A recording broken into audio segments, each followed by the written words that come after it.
10,5 juta rupiah dapat monitor curve 34 inch dan juga refresh rate 100 Hz. Apakah worth it?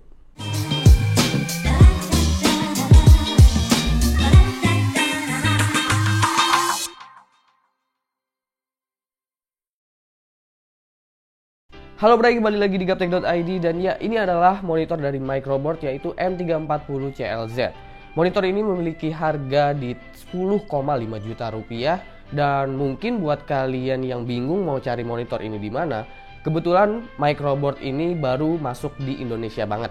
Baru aja masuk di Indonesia. Buat kalian nih yang nantinya kepingin monitor ini, kalian nggak perlu bingung nyarinya kemana karena Microboard Indonesia sendiri memberikan afiliasi ke Gaptek.id. Jadi kalian bisa pesan langsung di Tokopedia-nya Gaptek.id. Kalau kalian kepingin monitor ini, linknya gue taruh di deskripsi. Oh ya, sorry kalau video kali ini mungkin step by stepnya agak berantakan ngejelasinnya karena gue nggak scripting sama sekali. Gue cuma catat poin-poinnya aja ini di handphone gue.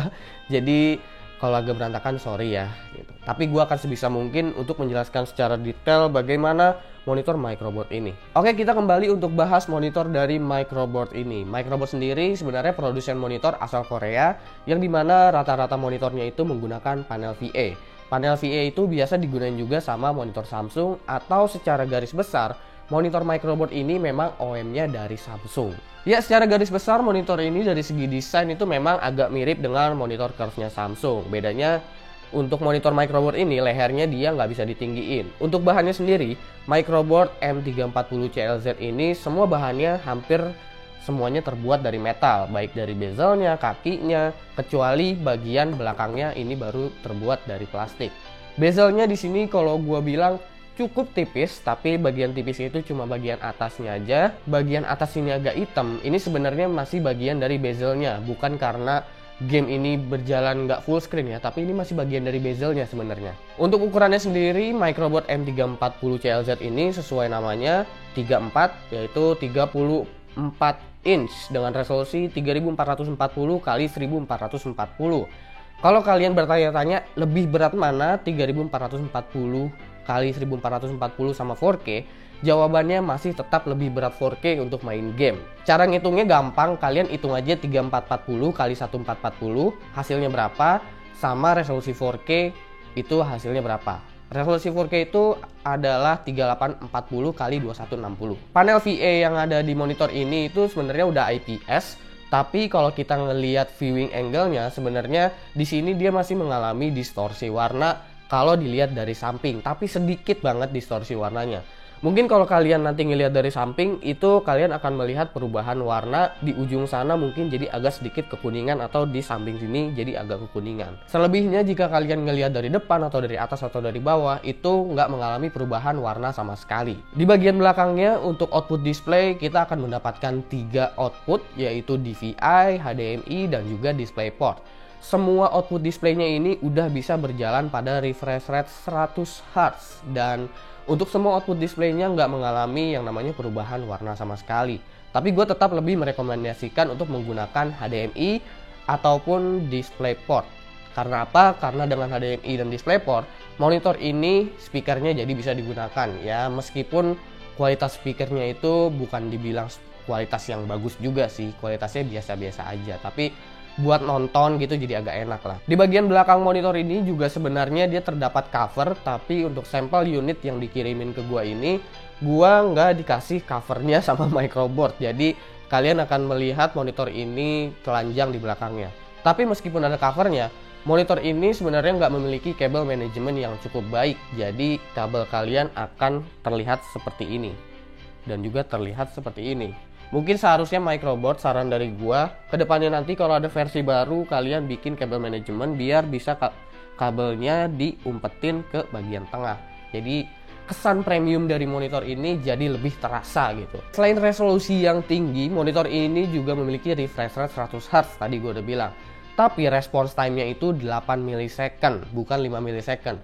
Cuma gua nggak begitu merasakan hal yang signifikan karena mungkin Microboard membuat monitor ini 100 Hz agar kualitas gaming kita atau pengalaman gaming kita jadi nggak begitu terganggu dengan adanya 100 Hz refresh rate. Cuma gue nggak gitu ngerasain perbedaan antara 8 millisecond dan 5 millisecond.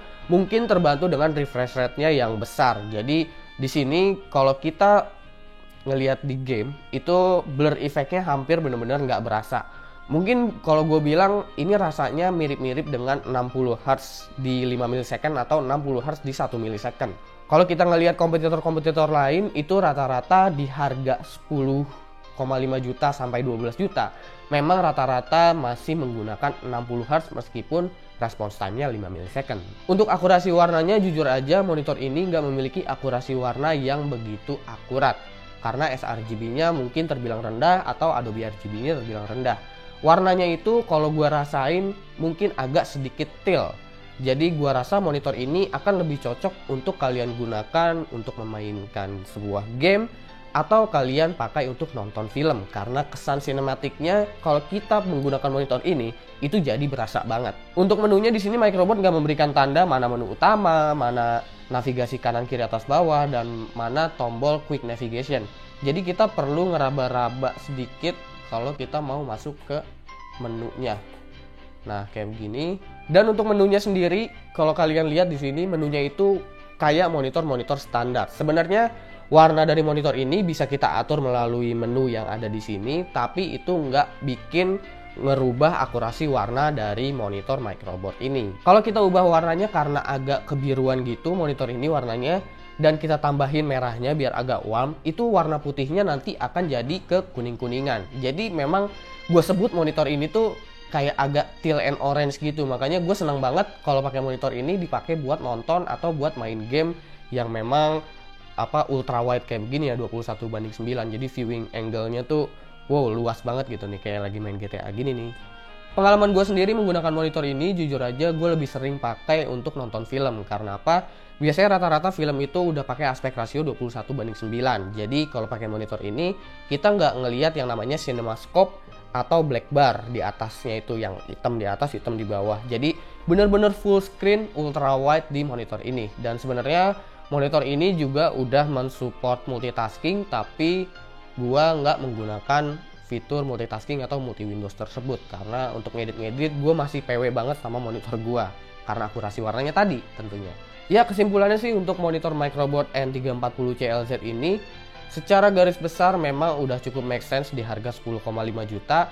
Meskipun ada beberapa kekurangan dari monitor ini, tapi kekurangannya tersebut bagi gua masih benar-benar minor dan dapat ditoleransi karena harganya yang cukup terjangkau. Kalau kalian ngelihat harga monitor ini memang masih tipis-tipis harganya sama LG, itu karena LG udah diproduksi di Indonesia dan pabriknya memang ada di Indonesia, dekat rumah gua tuh pabriknya.